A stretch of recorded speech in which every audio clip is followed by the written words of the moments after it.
Promotions Division of Intramuros Administration, and I will be your tour guide for today.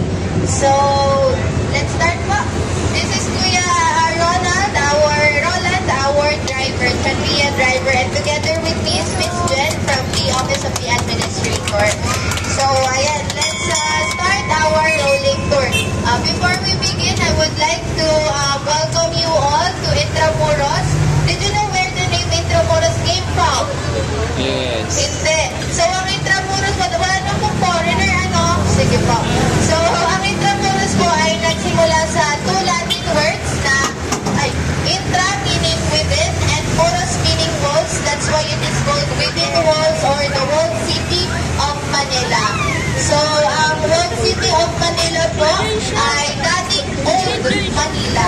Yung Intramuros po, ito po yung old Manila.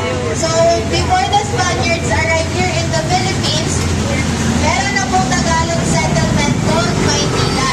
Alam niyo po ba kung saan nagaling ang name na Maynila? Ang Maynila na name po ay nagaling sa nilad, yung nilad plant po. Dati po kasi nakita yan dito na madami pong nilad plant. That's why they called it Maynilad. That turns into Maynila. Yan. So, meron pong Tagalog settlement na before po mag-arrive yung mga Spaniards. And yung Spaniards po na nag-colonize dito ay sina Miguel Lopez, led by Miguel Lopez de Legazpi in 1571. So, before po yung walls ng Intramuros, ano pa po yan? Abang luma lang. Hindi pa po yan walls. So, to protect po the Intramuros from the invaders, they recreate the walls into a stone which is called volcanic top or adobe from Guadalupe in Makati. So ngayon po, nandito tayo sa Arzobispo Street and ang tawag po dito sa sinasakyan natin ay Chanria. Ito po yung first modern transportation in pre-war Manila. This is the Archbishops of Manila, the residence of the Archbishops Office po pala. And then now, next to it is the Centro de Intramuros and Museo de Intramuros. It is our newly reopened museums and it is the old site of San Ignacio Church. Yan, yung Centro Intramuros po, it showcases the history of Manila and Intramuros, while the Museo showcases the different religious artifacts po na meron dito sa Intramuros. Kasi yung Intramuros po before, yung Manila ay center of religion.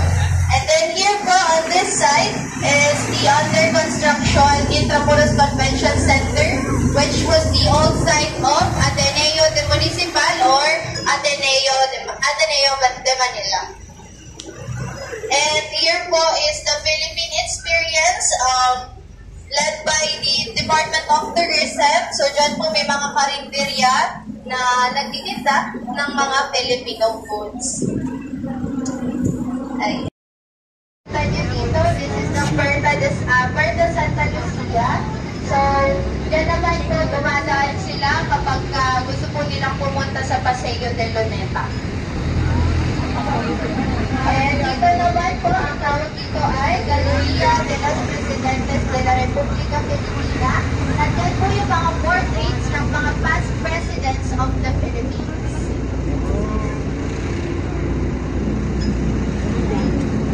Ayan, nag-enjoy po ba kayo so far? Yes! Ayan, ito naman po ay ang Cuartel de Santa Lucia. So before po siyang tawag ay PC Barracks or the Philippine Constabulary Barracks. Dati po siyang barracks ng mga Guardia Civil. Tapos gumawa po sila ng school po dito, which is the Philippine Military Academy na ngayon po ay nasa Baguio. Ngayon po, parking space na siya. Parking na lang.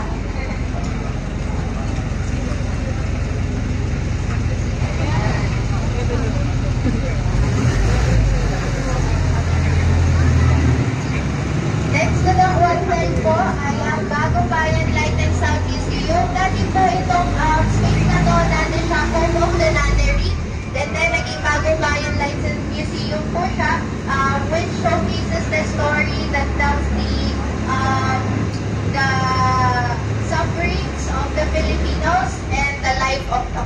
Rizal.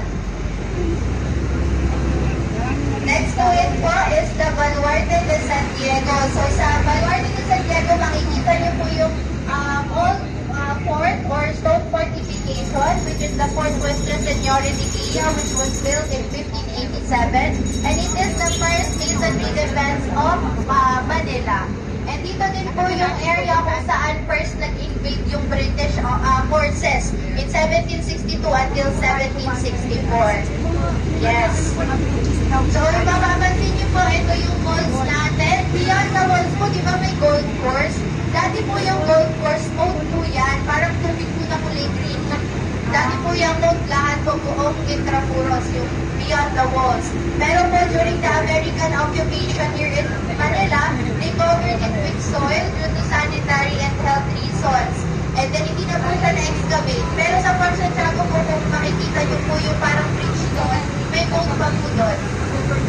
Ito po yung pamantasan ng lungsod ng Maynila, which is the first Jesuit compound. So, it's a state university by the Manila, City of Manila. Offices. And mapapansin nyo po sa mga gilid ng walls, mayroong mga rocks. So, yan po yung mga baluarte, which is part of the defense during the Spanish period, during the occupation of different countries here in Manila. So, may mga makikita po kayo parang space gap po sa mga walls. Yan po nila nilalagay yung mga guns and cannons. Tapos, para po, maprotektahan nila yung walls ng Intramuros. And then this is Manila Bulletin po ngayon. Dati po siyang San Nicolas Church.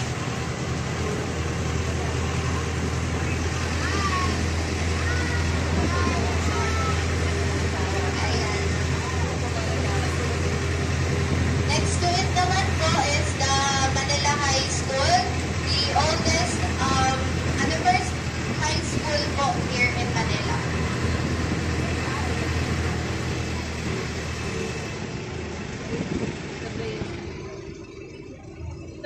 And then the Bailiff po, owned by the LBU and also the LBU Culinary Institute.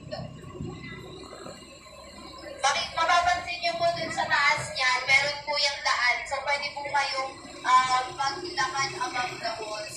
And yung walls po natin ay 4.5 kilometers buong Intramuros. Next to Bailiff po is the Mapua University. So marami pong schools dito sa Intramuros before, pero yung iba nalipat na siya and yung iba po napalitan na ng iba't ibang mga establishments.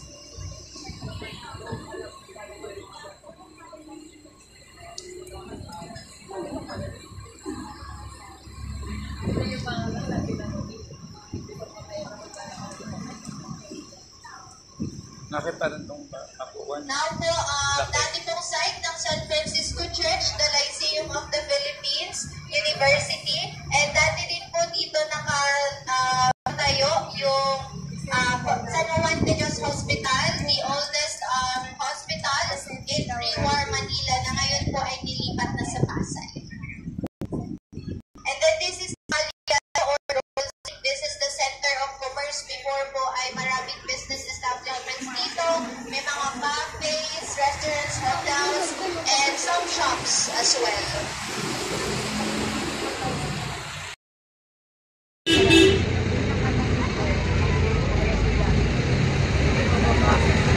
Dito pala McDonald's. Ay, Starbucks. Starbucks din. Sa malalim, nasa likod.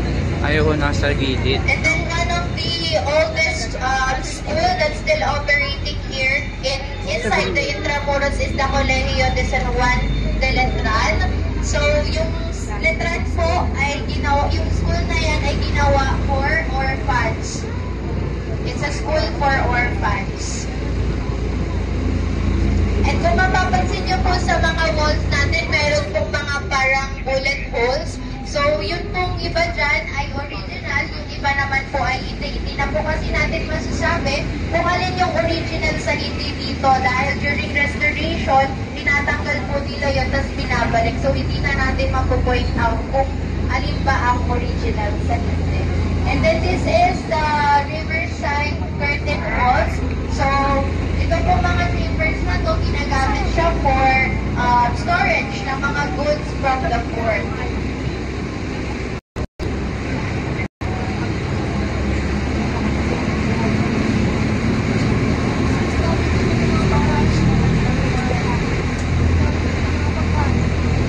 Yan. Ito pong white building na makikita niyo dito.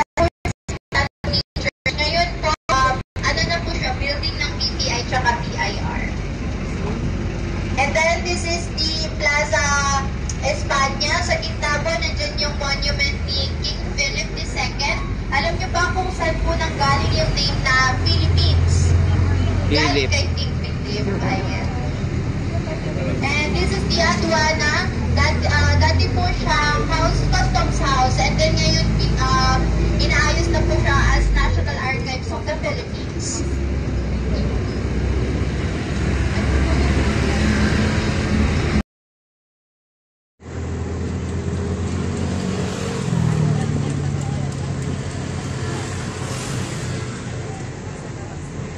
Ngayon naman po, papasok po tayo sa daan papunta sa Pasig River Esplanade. Ayan, yan yun. So sa gabi po, magandang pumunta dito. Dito, Nakikita niyo naman po dito siguro tayo sa dapat Facebook. mamaya. Connected na po actually siya sa Fort Santiago. Open na rin Puntahan mo po. na to? Sa Fort Santiago, pwede Eh. po kayong papunta po dito. And papunta rin. Ayun o, yung sinasabi mo hindi mo pa napuntahan. Ayan. Ito nga yun, yung may esplanade. Paggabi, maganda dyan.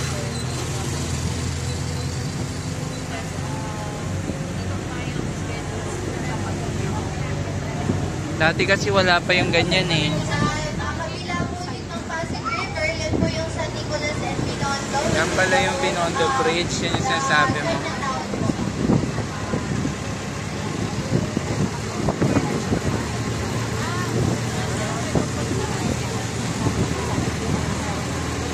O, tapos dito yung esplanade eh.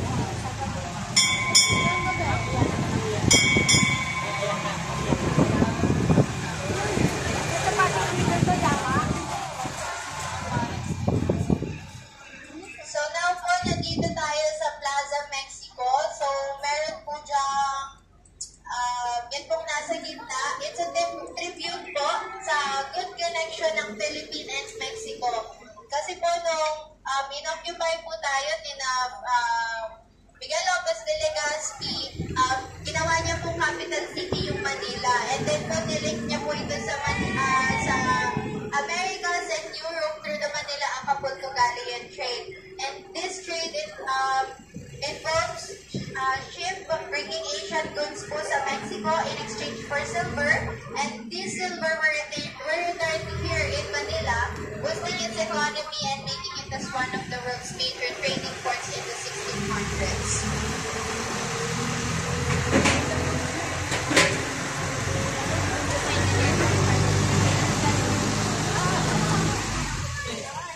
Jollibee. Ayan po, Jollibee. Sinaunang Jollibee. Ano pa po yan? Red building na nasa left side nyo po, dati po yung site ng University of Santo Tomas. Ngayon po, BM condominium na siya. And this one po is the American Building Era. So, dati po site po ng ABS-CBN. Then this white building naman po sa kabila is the Ayuntamiento, which is the home of City Sports and Council, na ngayon po ay office na ng Bureau of the Treasury. So ngayon po, babalik na tayo sa Plaza Roma. So ang Plaza Roma po is the civic square of Intramuros, and in front of it is the Manila Cathedral. So Manila Cathedral was known as the Mother of the Philippine Churches, and it is its 8th version na po. So, pang-walo na pong version yan. And then yung sa gilid naman po niya is the Palacio del Gobernador, which is the residence of the Spanish Governors General. And ngayon po, office na po yan ng Intramuros Administration and the COMELEC. So, on behalf of Intramuros Administration po, we thank you for having a ride with us around the walls of Intramuros. So, ito pong free tour po na ito ay dahil sa kadiwa ng Pangulo to support po our local products, agricultural products. Thank you so much.